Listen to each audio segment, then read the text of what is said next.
Next.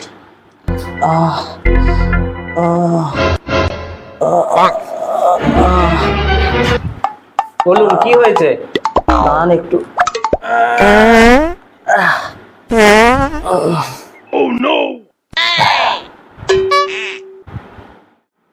ডাক্তারবাবু, বিয়ে বাড়িতে পেয়েছি আর যা খাচ্ছি সব পেছন দিয়ে বেরিয়ে যাচ্ছে।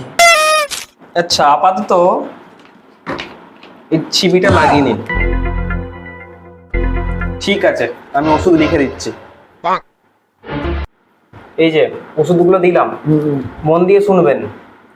এই যে ওষুধটা দিয়েছি, এটা সকালে ঘুম থেকে ওঠার 10 মিনিট আগে খেয়ে নেবেন। আর রাতের যে ওষুধটা দিলাম, এটা ঘুমানোর 10 মিনিট পর খাবেন, তাহলেই পেটের রোগ ঠিক হয়ে যাবে। আর একটা কথা, বেশি রিচ খাবার খাবেন না, যদি পারেন লাইট খাবার খাবেন। ঠিক আছে?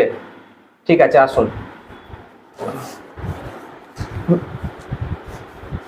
ডাক্তারবাবু, লাইট খাবার তো খেতে বললেন, ওই লাইটটা কি ব্যাটারি সমেত খাবো না ব্যাটারি ছাড়া খাবো? আপনার তো ছিপির সমস্যা, ব্যাটারি সমেতই খেয়ে নেবেন। ঠিক আছে।